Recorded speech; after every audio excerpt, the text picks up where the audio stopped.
Alright, we're back. Eventually it works out. We have to get our internet working so I can do the various things that we need to get done. And I just can't do that. I had to call and get that worked out. I can imagine the internet is loaded big time with all the things going on. But anyhow, here's the new summary. You'll find it in the lessons directory and also the lab directory. It's sort of a list of things to do. The last week's is sort of a little review. Some of the action items we're going to be talking about chapter 9 today on genes and inheritance, a really straightforward chapter. I've already posted some of the work. I appreciate your patience on this. It's a fair amount of work to generate these, and it takes a lot of bandwidth, so I appreciate you bearing with me on this. And this week we're going to talk about this particular presentation I'm working on now, and it'll be in the chapter 9 folder. Some of you have already turned in the Punnett squares. I appreciate you doing that. That's good, but I'll go over a little bit more here to get some of the meat around it. And I will be issuing a take-home exam 3, and I'm working on logistics on how to do this, and I think I worked it out. It'll make it really easy for you. That's the idea in doing this, so I appreciate your patience on that as well. And then for the lab, just turning in the lab section 10 on genetics, and then the summary questions at the end of the lab manual. And the new things that we'll be working on, and a voiceover will be forthcoming, is going over chapter 11, the lab manual, which I have edited rather heavily to include all the things that we can do from home. These lab manuals are written for hands-on in a lab, and so it takes a fair amount to try to get the point across as to what the lab's about, and then giving you a fair amount of experience. So I have this point on hominid skulls. You're going to really like it, I hope. I've worked out how to do this so that you can have the same sort of experience and be as critical as you want. This is what the mainstream view, and if you agree with that, it's great. If you don't, that's great too. But I want you to experience it. It's best to know what's going on. I have a video. It's on becoming human. This is a sort of an introductory piece to evolution in general, so it helps explain some of the topics a lot better than I can. I don't have the graphics and the movie skills like these people do. And it's a Nova presentation, so they're really well known for quality and the like. And it's just part 1. I think it's 30 minutes or something like that. And then I have a paper I'd like you to review just to look at in terms of one of the sections we're going to work on is how animals, creatures like birds, adapt to food sources, and they don't want to, it's hard enough to compete for the food supply, which is limited, but they develop new characteristics that allow them to forage after other niches of food that are not in such high demand, and that's how everyone kind of survives. And I wanted you to kind of see that. The gentleman, or the family, his husband and wife team, actually wrote this.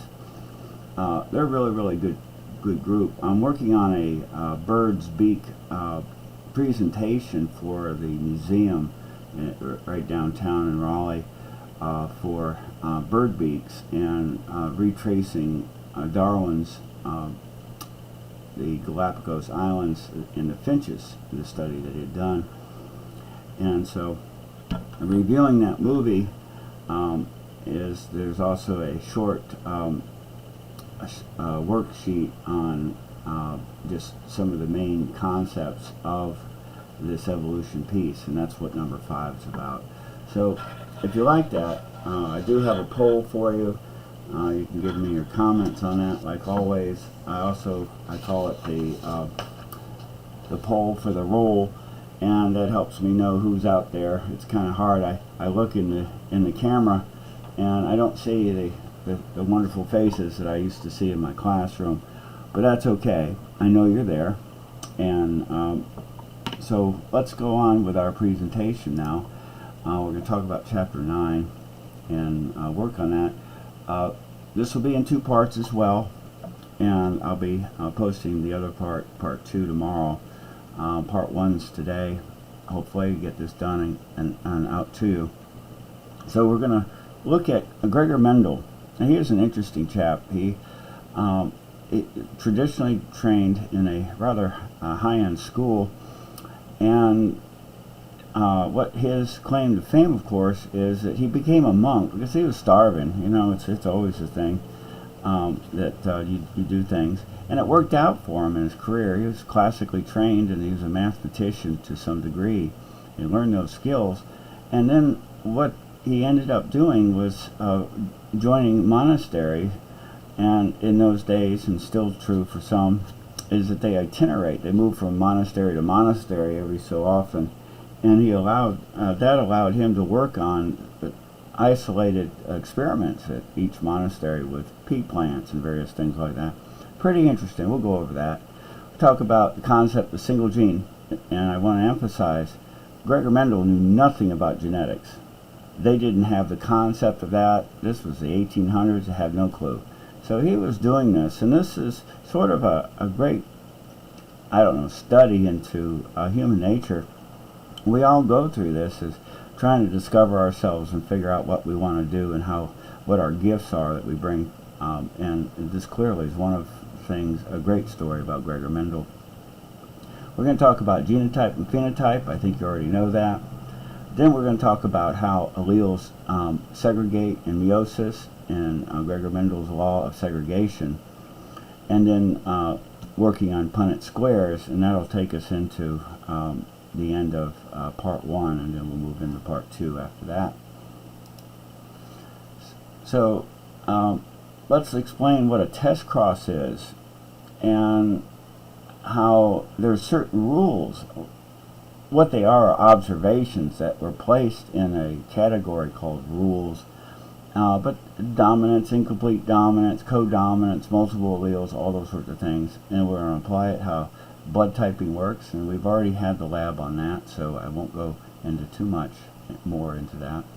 Sex-linked traits.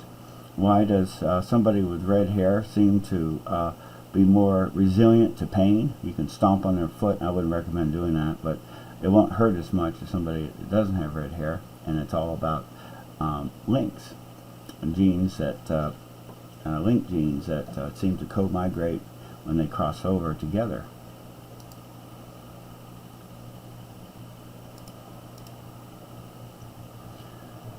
So we all know that we have a certain family resemblance because each of your parents contributes, and what's nice about that is it gives a blend or a mix. And there's certain types of genes. One that they talked about that a certain inherited disorder is the way there's a type of fermentation that goes on. It smells like rotting fish. That's a great trait to have, and you can follow that through just standard genetics. It's a single gene, and what the chances are of the offspring getting that trait. Now this gene is flavin containing monooxygenase 3, which is, that sounds fancy. It's a chemical that breaks down in our bodies. It smells like rotting fish, and for those individuals born with this, they can pass that condition on to their children like anything else that we have. And so what I wanted to do was to kind of go over that example on how we might determine what the offspring potential is. And I'll just go ahead and tell you up front, it'll be 25%, and you'll see how I get there on that. So the maternal order of the chromosome pair, we have the normal version of the gene, and then we have a defective version of the gene. Now, I don't like using the word defective. I just say that one has evolved. We don't know exactly what the total function is. It may be something better, who knows, but in this case, it doesn't appear. So the chances of a child now having the recessive trait from the mother and the recessive trait from the father, that will end up with a child with that particular trait, and we can predict easily what that will be because of Gregor Mendel's work. Now, of course, the take-home is the offspring resemble their parents. So we understand that some of the traits that we transfer by genetics is expressed in things that we know and things that we don't know. So biochemical, physical, even behavioral traits, believe it or not, knowledge about various things. It seems to be universals around all around the world in terms of recognizing color or sounds or various things. They may have different names for it, but some of these traits are built into our genetics. Some traits are controlled by a single gene, and so it could be various aspects of traits that we look at, but the consequences of some of these characteristics can be very interesting. We got some of your father and some of your mother, and so that's nice. Selective breeding, observing heredity. This is where the value came in from Gregor Mendel's work. The breeders recognized the existence of heredity. They may not have understood it, and that's the way it was for Gregor Mendel. He didn't understand the genes that were, the genetics behind it, but what he did is he predicted there was some characteristic that was being transferred, and the farmers, the ones that raised animals for food and various things like that, took homage to that because they now could get the best producing milk producing cow and breed that with another one, so you get a cow that has a better milk production, that sort of thing. So it's all about that. Single gene traits. Some traits are determined by instructions that an organism carries on one gene. You look at the cat coats are always a characteristic of genetics. It's interesting. We had to study that when I was in school. And there's so many variations of the theme and how these things occur, and the genetics behind it is really interesting. But we can see the variations from each of the parents actually propagated in the offspring with the various different types of phenotypes that we see. So some traits are determined by the instructions that an individual carries on its single gene. These traits exhibited these straightforward characteristics, which, by the way, was a really lucky feature that Gregor Mendel had. He studied features that were straightforward and didn't have any weirdness. If it did, then either he would have given up or it would have taken a long time for him to sort it out. This is in your book at 9.3, and this was every sperm that was produced had this pre-made human. This came from Leonardo da Vinci, believe it or not. This concept that, well, obviously there must be a small baby in the sperm and that sort of thing, and then the baby would be incubated in the mother, and voila, a baby. And this is, believe it or not, until the 1800s. And we scoff at it now, but that was the generally believed what was going on.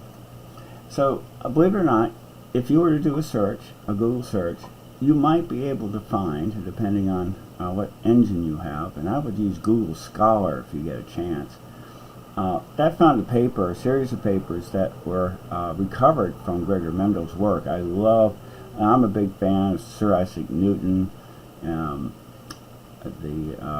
Louis Pasteur as a microbiologist. I try to get some of his original things. It's really cool. It kind of confirms these people's contributions, and I have some of Gregor Mendel's work. And it showed how ugly his numbers were, by the way. They weren't the 3 to 3 to 1 and 9 to 3 to 3 to 1 precise like that. It was kind of all over the place. But he used a large N and got the statistics to show him that what was going on. So one of the things I want you to take home from this idea about Gregor Mendel, look at 1822.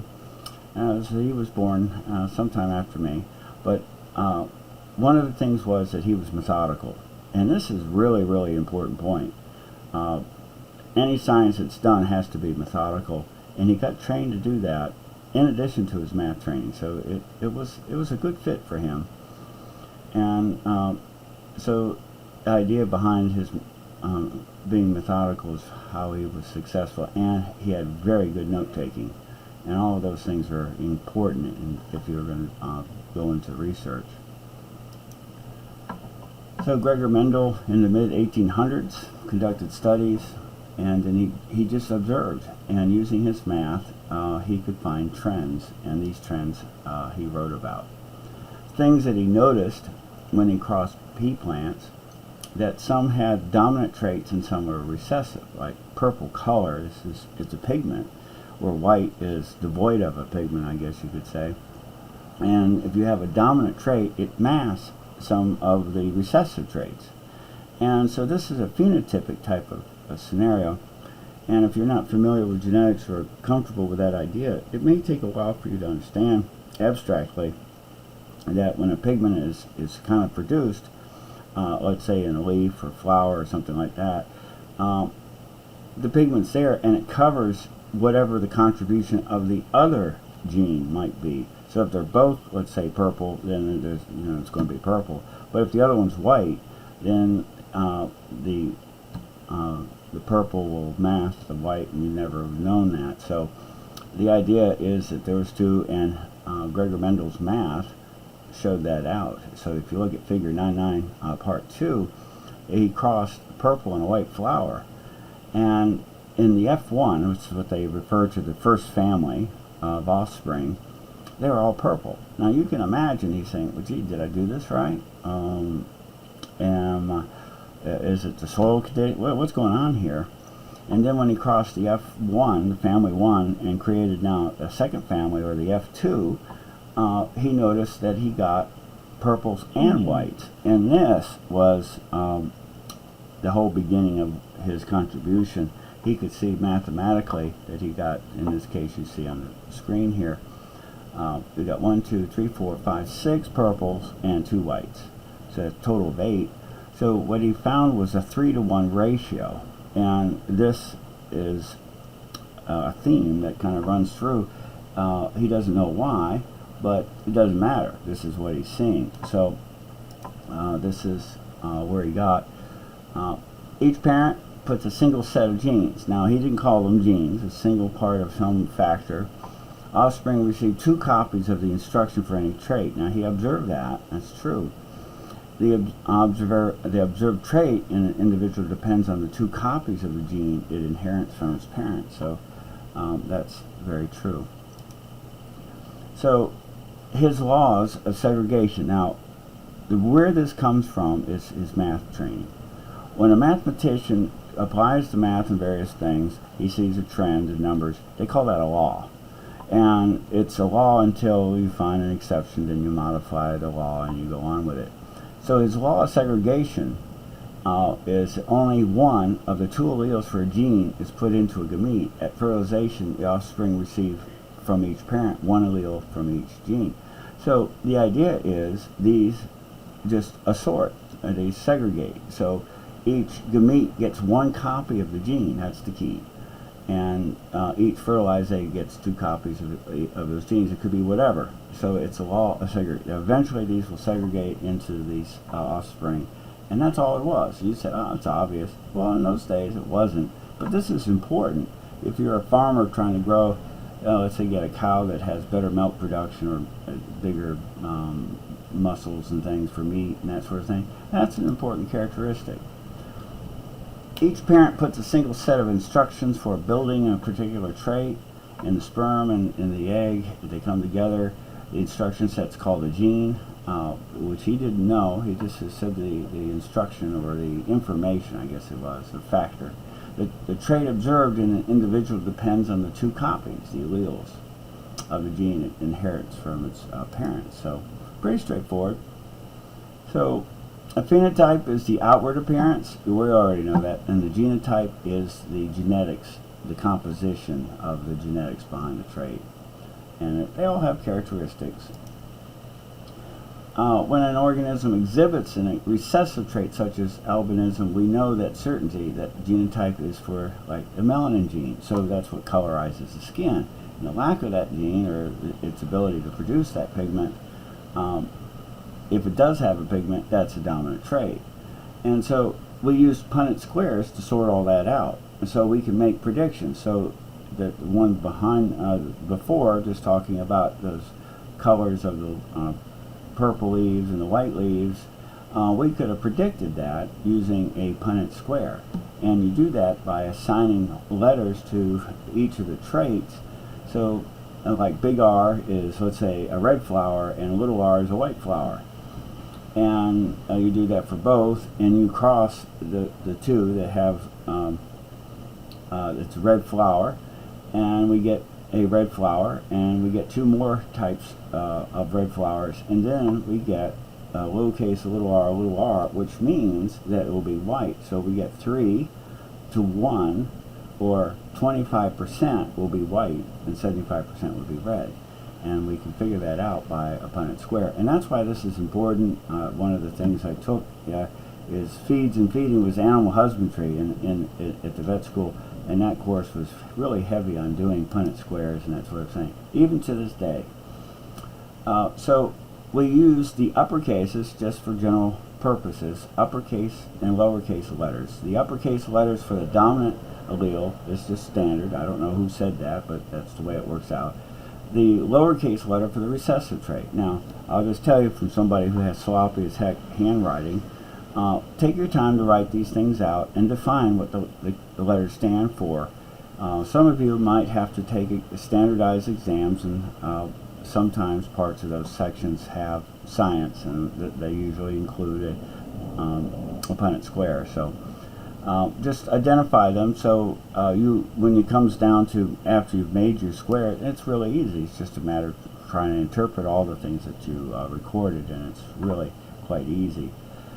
So little m crossed with big M. Now a lot of times that's given to you, so you don't have to worry about it. Sometimes it has a certain characteristic. You don't know if it's homozygous recessive or it's heterozygous for a particular trait, like big M or big M little m, because the phenotype of these two over here are going to be the same, and so that doesn't really help us much. And so, by the way, I use this example as a sneaky way to comment that when we have homozygous recessive trait, that's called a test cross. And what that does is that reveals what if that parent, the other parent, has that it's homozygous or heterozygous. I just thought I'd bring that up. It's a really easy thing to do, and they still use that technique today to determine, again, for breeding, we want to know if it's homozygous or heterozygous. You just do a test cross and look at the outcome. And so here's a Punnett square for albinism, and we have a mother who's homozygous and a father, and he's big M, and the mother's little m, and then you see all the offspring are normal. If the mother's big M, little m, and it's heterozygous, and the father's heterozygous, look, it's 25%, so it's 3 to 1 offspring ratio, 75%, 25%. And this is what Gregor Mendel found, and this really makes life interesting. It's of course, possible to determine the individual's genetic makeup, known as its genotype, so we can observe that, and then we put it in a Punnett square to make sense, and there you go. The chance plays an important role, and so there's a certain proportion. Now everyone probably remember Let's Make a Deal and what's behind the screen, or the curtain and that sort of thing, and let's say it was something really nice, and then they ask you if you want to trade, what's the percentage of, that you're going to get a goat the next time around, or something like that. So every time there's an event, the statistics are not influenced by prior events. So the same probability occurs at any time that event occurs. If you have that under your belt, then all of this makes a lot more sense. So we have the genetics for the little m, and then we have big M, little m, and then you look at using a Punnett square what the chances are of the offspring being albino. It will be 50%. Now you can do it mathematically with 1 times 0.5, which half of 1 is 0.5 is 50%, but I could show you that easily in a Punnett square. And this is where the power of what Gregor Mendel showed us not knowing the genetics, but he could predict, and his math does not lie.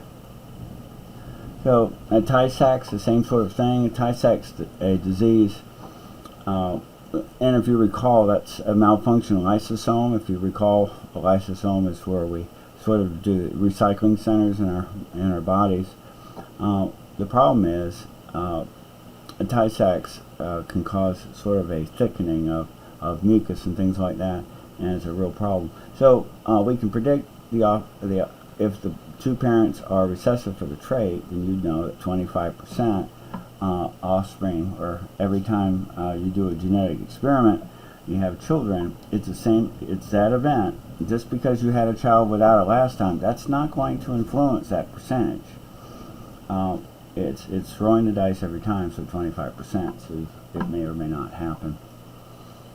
I hope that makes sense. So, probability plays a central role in genetics. Segregation, each gamete that an individual produces receives only one of the two copies. So, you know, it's segregating those one of the copies there, like I talked about before. Chance plays a role in fertilization. All of the sperm or eggs produced by an individual are different from one another, and one of those gametes may be the gamete involved in the fertilization tree. So, there is a connection there.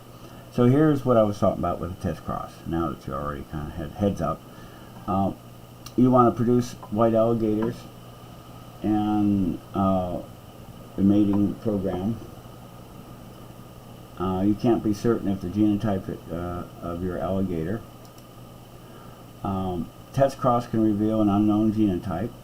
So if we have an albino alligator, we want to know if the other parent is a homozygous recessive or a heterozygous, and obviously if the genotype, unknown genotype, is big M, then all the offspring will be pigmented. But if the other parent happens to be heterozygous, you can see it's going to reveal that 50% will be the phenotype of without pigmentation.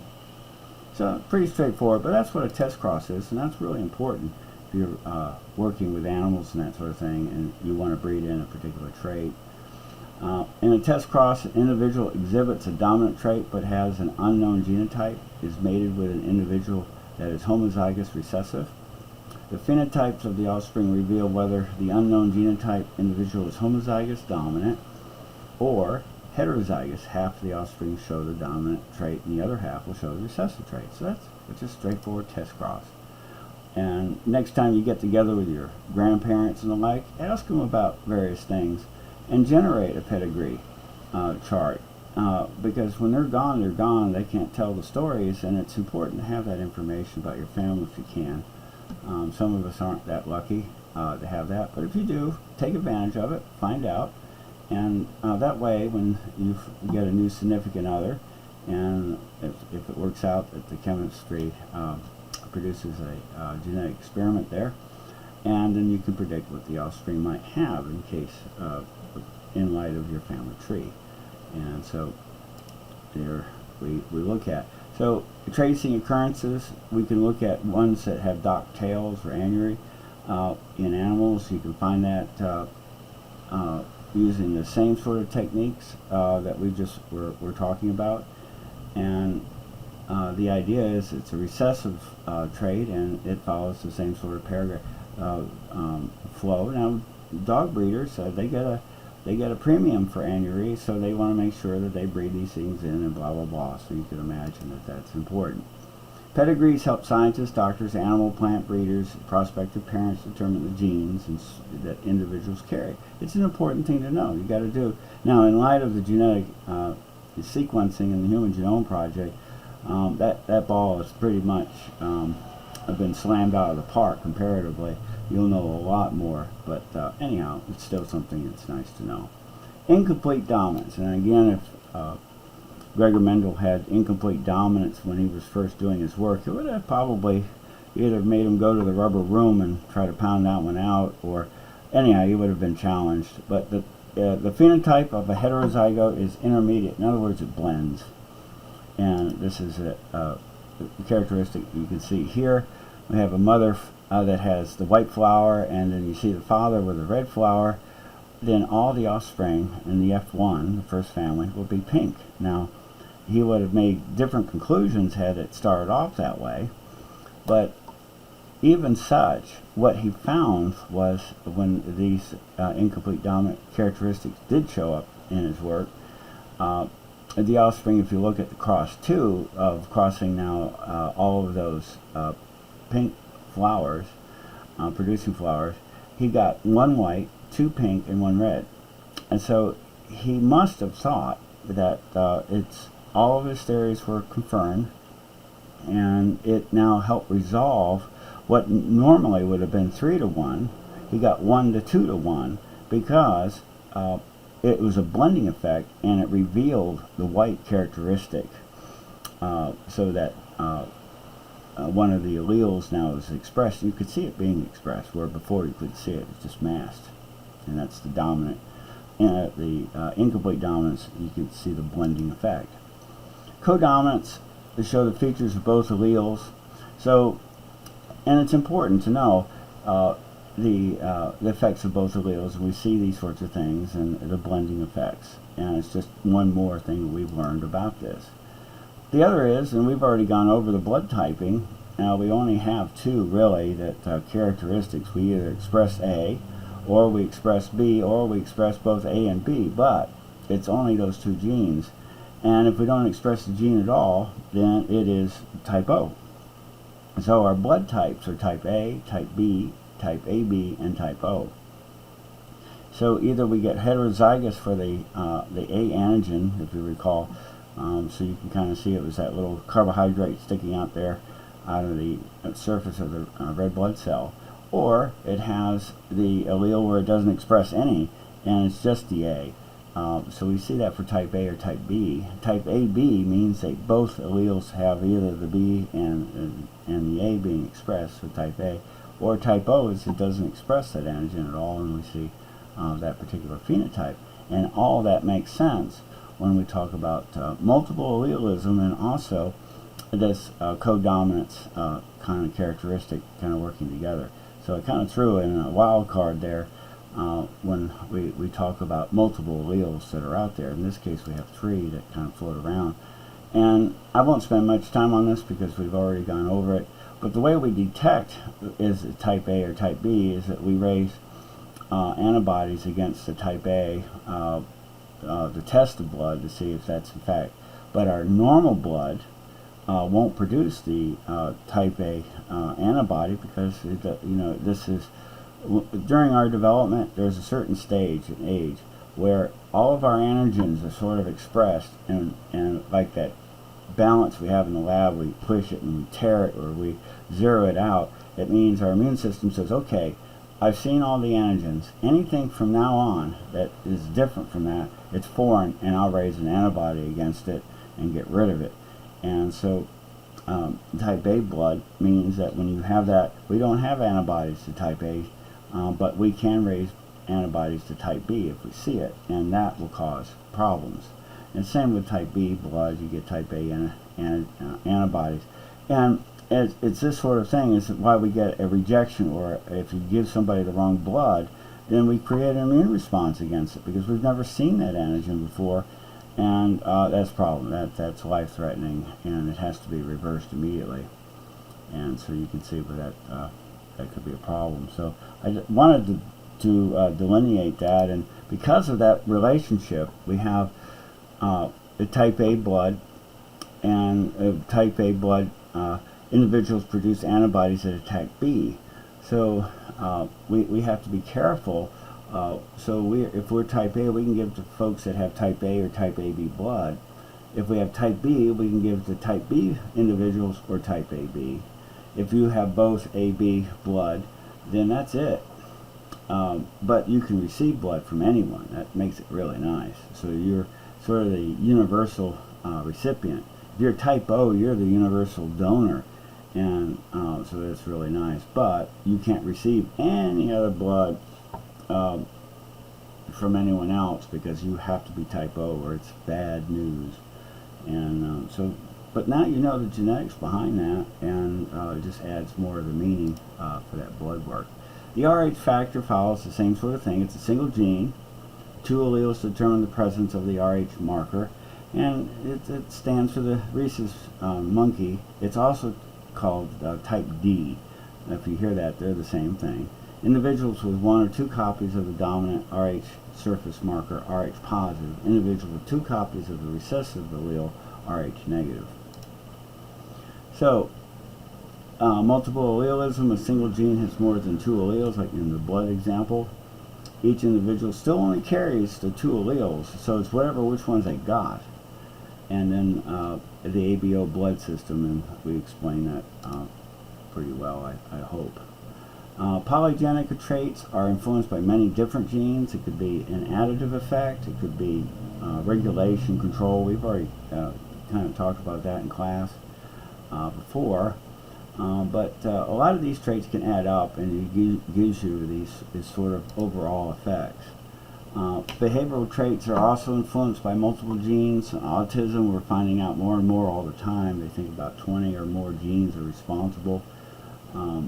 So anyhow, without going into, we don't know that much more about that. I just leave it at that. Many traits, including continuously varying traits such as height, eye color, are influenced by multiple genes, and we know that's true. Sometimes one gene can influence multiple traits, and we have pleiotropy, one gene, many effects. Allele for sickle cell anemia, we've talked about that in class. It's pleiotropic. Pleo is just many. It's sort of like a cat's coat. It's a pleo of effects of colors. Influencing multiple traits, it causes red blood cells to form an unusual sickle shape. It's one amino acid change and causes that protein to fold differently. As a result, we get the crenation of that red blood cell. Now, if it's heterozygous, some are sickle, some aren't, which gives some activity against malaria, so it's a kind of immune. Or if you express homozygous for both, that cell, all the cells will sickle. And the problem is that you don't get as much oxygen carried, and it has some negative things from that. So in pleiotropy, one gene influences multiple unrelated traits. Most, if not all, genes may be pleiotropic, so they may have more effects. The question becomes how you find it. Sex length is really straightforward. So sex-linked trait is really based on the X and Y chromosome, and it's really that simple.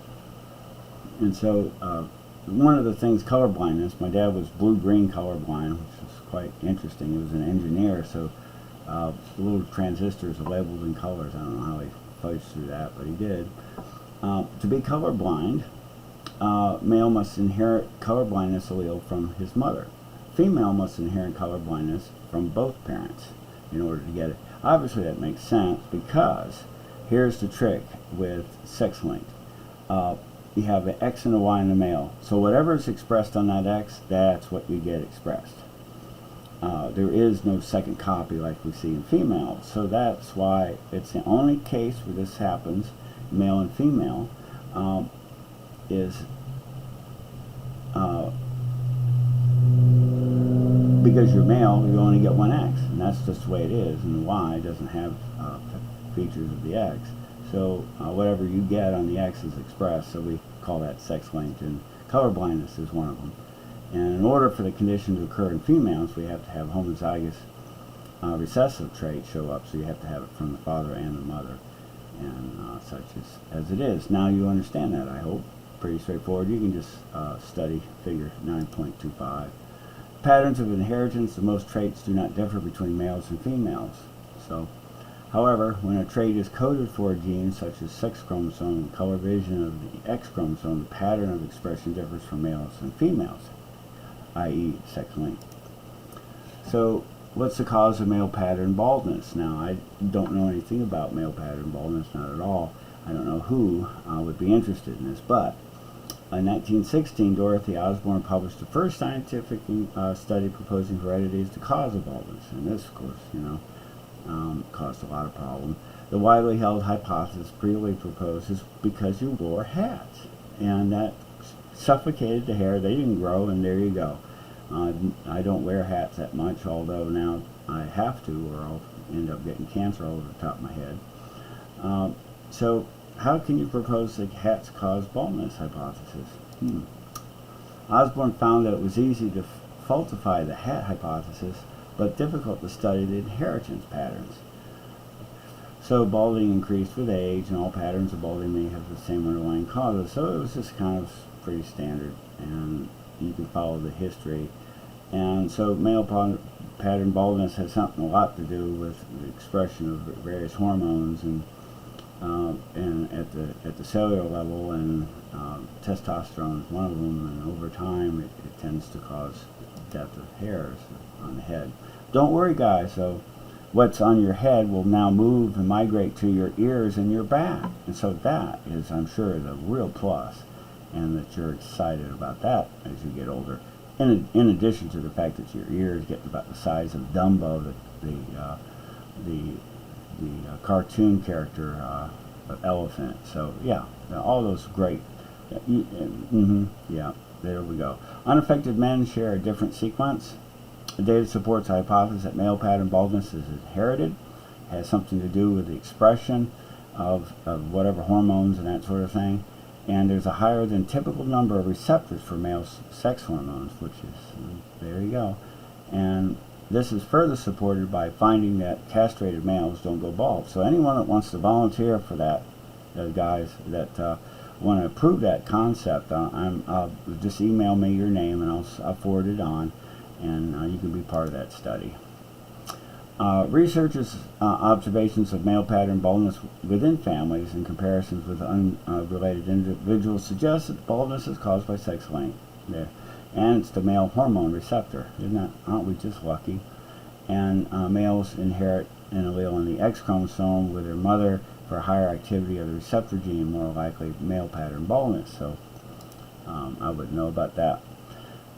Environmental effects. Identical twins are not identical. The genes interact with the environment. Gee, imagine that. And probably in a lot of negative ways, too. Mutated version of a gene produces a malfunctioning enzyme unable to convert phenylalanine into tyrosine. We call this phenylketonuria, PKU.